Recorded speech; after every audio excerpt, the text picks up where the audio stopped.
आपको क्या लगता है कि ऐसा क्यों होता है कि एक इंसान जो मिडिल क्लास फैमिली में पैदा होता है वो मिडिल क्लास रहकर ही मर जाता है?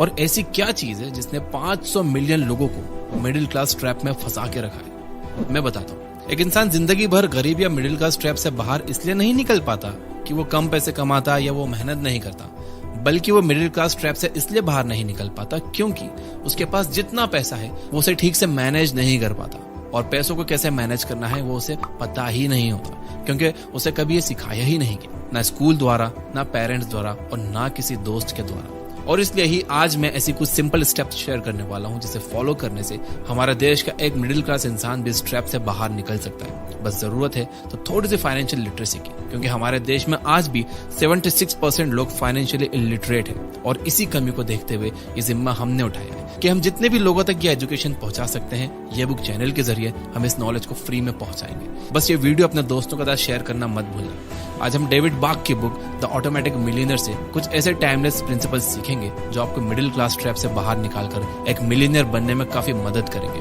वीडियो में एंड तक बने रहना। तैयार हो तो कमेंट कर दो आई एम रेडी, क्योंकि जिंदगी बदलने वाली है।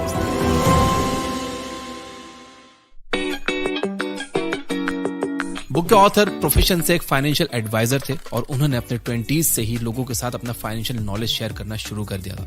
वो अपना नॉलेज उन लोगों के साथ शेयर करते थे जो अपने 40s और 50s में थे। एक बार जब डेविड अपने ही कैबिन में बैठे हुए थे तो उनसे उनके एक स्टूडेंट ने पूछा कि मुझे आपसे अपने फाइनेंसेस के बारे में सलाह लेनी है।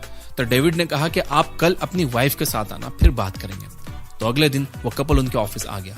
वो लोग दिखने में बहुत ही ऑर्डिनरी लग रहे थे, जिन्हें देखकर कोई भी ये कह देगा कि ये बहुत ही आम लोग हैं। डेविड के दिमाग में भी उस कपल की कुछ ऐसी ही ऑर्डिनरी इमेज बन गई थी। पति का नाम था जिम और पत्नी का नाम था स्यूजे।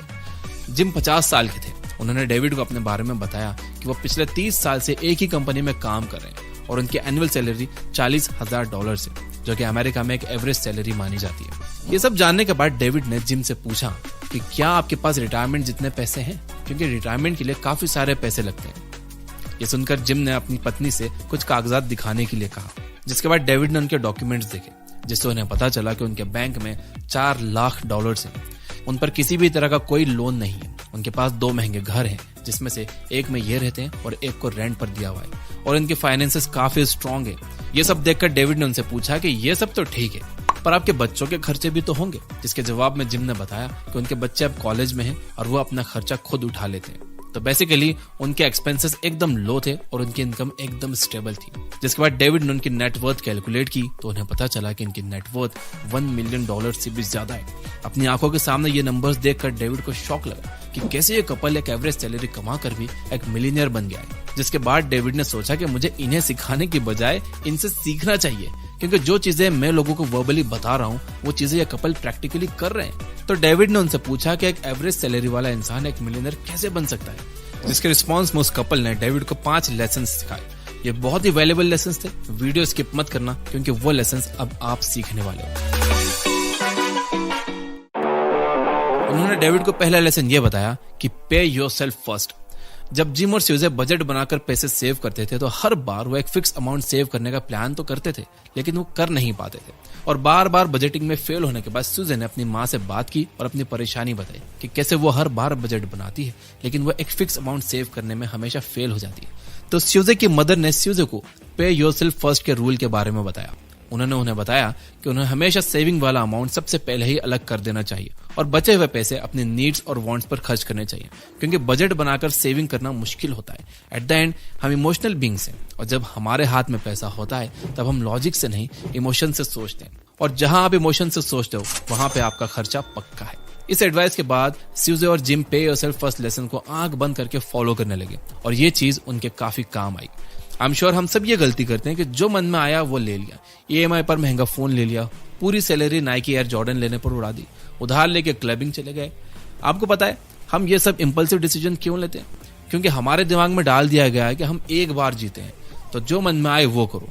ठीक है, अगर आपको ऐसे जीना है तो जियो, पर बाद में जब एक मिडिल क्लास लाइफ जियोगे तब रोते मत बैठना कि यार मेरे दोस्त तो सब अमीर बन गए, मैं ही क्यों मिडिल क्लास रह गया। अब भी टाइम है, इन्वेस्ट करना शुरू करो। जिम और स्यूजे ने अपनी सेविंग और इन्वेस्टमेंट जर्नी की शुरुआत अपनी मंथली इनकम के 4% हिस्से से की थी।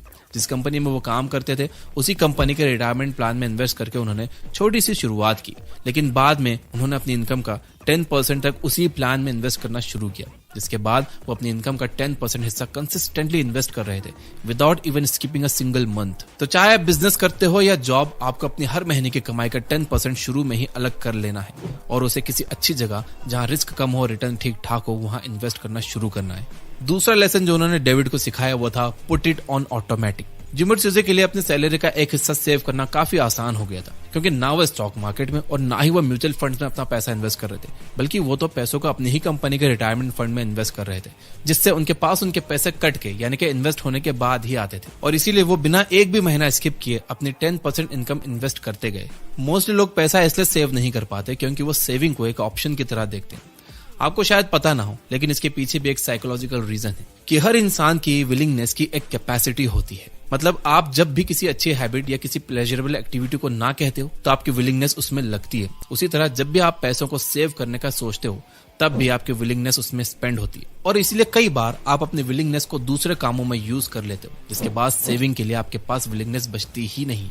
लेकिन अगर आपके पास सेविंग करने का ऑप्शन ही नहीं होगा तो आपको अपनी विल लगाकर पैसे बचाने नहीं होंगे, क्योंकि आप अपनी कमाई का वह हिस्सा पहले ही अलग कर दोगे, और ये करने से आप एक रेगुलर इन्वेस्टर बन जाओगे।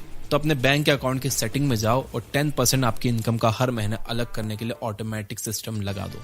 तीसरा लेसन जो उन्होंने बताया वो था the latte factor. The latte factor एक बहुत ही फेमस टर्म है फाइनेंशियल वर्ल्ड में। अमेरिका में लोग रोज अपना दिन कॉफी के साथ शुरू करते हैं और वो रोज कॉफी में $10 से $20 खर्च कर देते हैं, वैसे जैसे लोग इंडिया में चाय पर खर्च कर देते हैं। हालांकि $10-20 तो नहीं करते हम लोग। लाटे फैक्टर का सिंपल सा मतलब होता है फिजूल खर्च। एक एग्जांपल से समझते हैं। आप कॉफी घर पर बना के भी पी सकते हो, लेकिन अगर आप इसकी जगह रोज स्टारबक्स से कॉफी पी रहे हो तो ये फिजूल खर्च है।